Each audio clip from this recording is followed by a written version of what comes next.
అప్పుడే వచ్చిన నా కోపము ఎంత ముక్కుపట్టని ముత్యమువే. అవునవునండి, ఎవరి మాటల వారికి ఇంపుగాను ఈ పూట ఎవరు తప్పక పైకి మిత్రుని నమ్మకంగా చెప్పి వెళ్ళిపోయినందున మా అమ్మ నోరు కట్టవచ్చును కదా అని మహా సంతోషంతో ముస్తాబై కూర్చుందుకు తగిన ఫలమండి. అదేమిటో తానే ప్రాణమన్న ఆడవాళ్ళని మీ మగవారు ఎప్పుడు నమ్మారు కనుక. ఏ చండాలలో నిన్ను నమ్మని వాడు నిన్ను నమ్మని వాడు నిర్మూలమైపోవును. ఏదో హాస్యమున కన్నా మాటకు ఇంత అలుగెందులకు. ఏమండి హాస్యము వస్తుండవను వడల మండాసేమా పోనిమ్ము కానీ పొరపాటే కానీ ఆ సుబ్బారావు ఎందుకు వచ్చినాడు? అదిగో ఇంకనేమి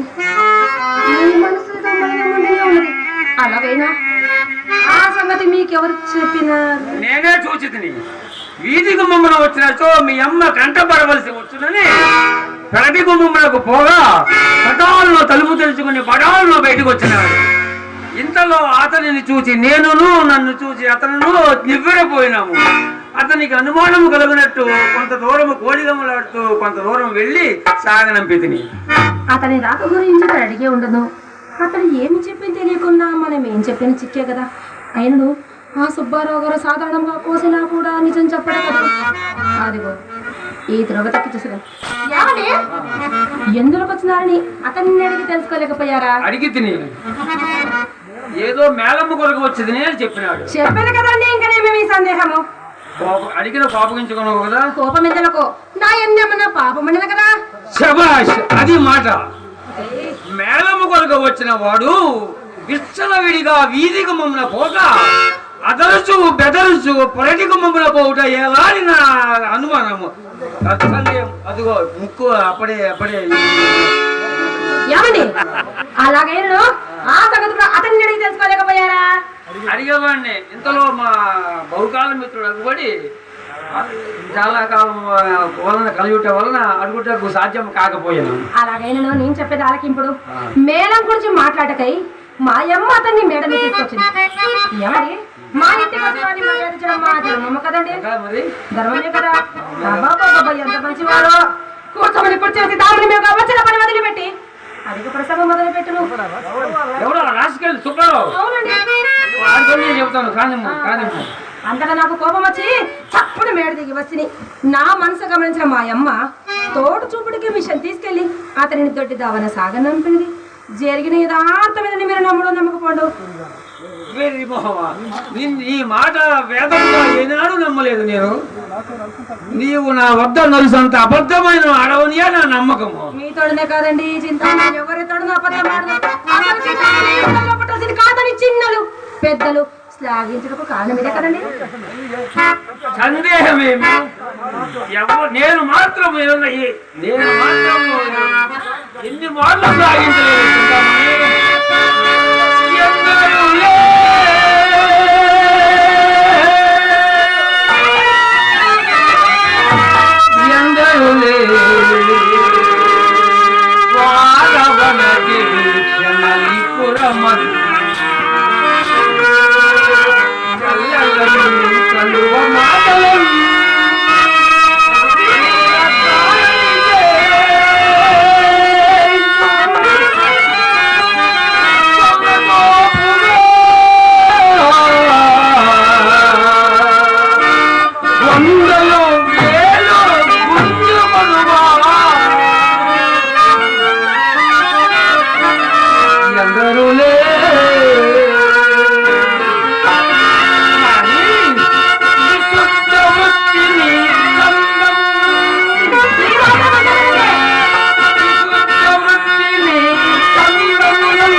సరే కానీ ఇంతకు మీరు వెళ్ళిన పని ఏమైనది?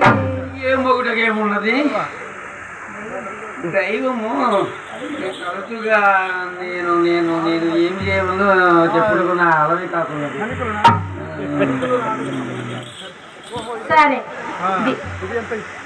దీనికేమి కానీ ఇదంతా ఉత్సవం కాబట్టి చల్లగా చెప్పినట్టు కాబోలు.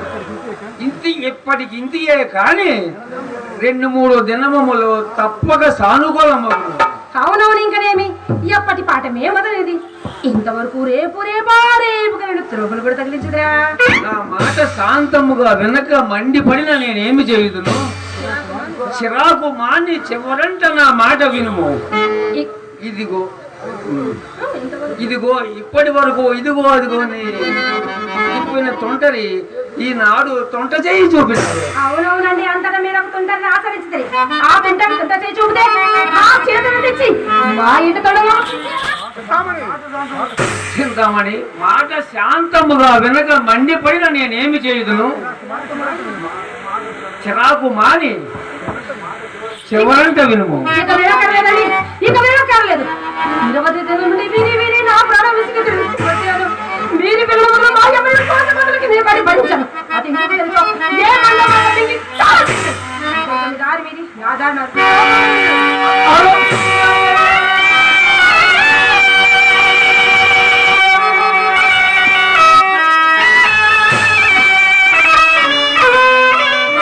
అమ్మయ్యో, నిన్ను విడిచి నేను బ్రతకగలనా చింతామణి? విడచితి బంధువర్గములా పీడితి ప్రాణములొగ్గు మిత్రులను విడచితి ఇల్లువా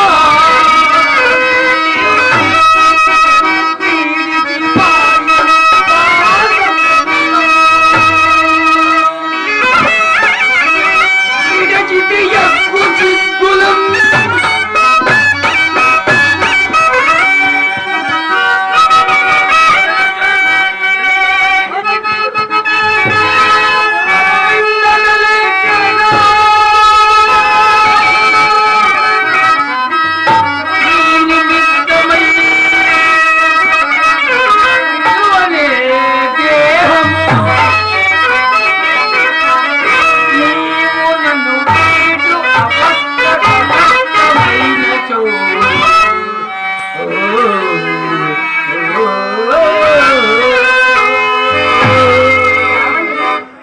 దీనికేమి కానీ మీరు ఈ నెలలో ఎర్రని ఏ కానైనా తెచ్చారండి?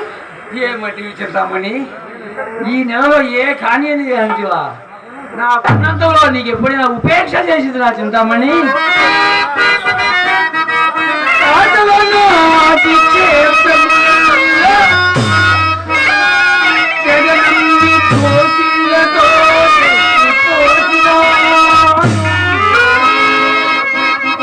తండ్రి కట్టిన ఇల్లు దయాగులకు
మీరు కుక్క గిక్క అంటున్నారు కదా, నాకు ఉన్నంతలో నేను మాత్రం మీకు ఏమైనా లోటు చేశాను?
నీవు లోటు చేసినావు ఏ చండాలుడు అన్నాడు.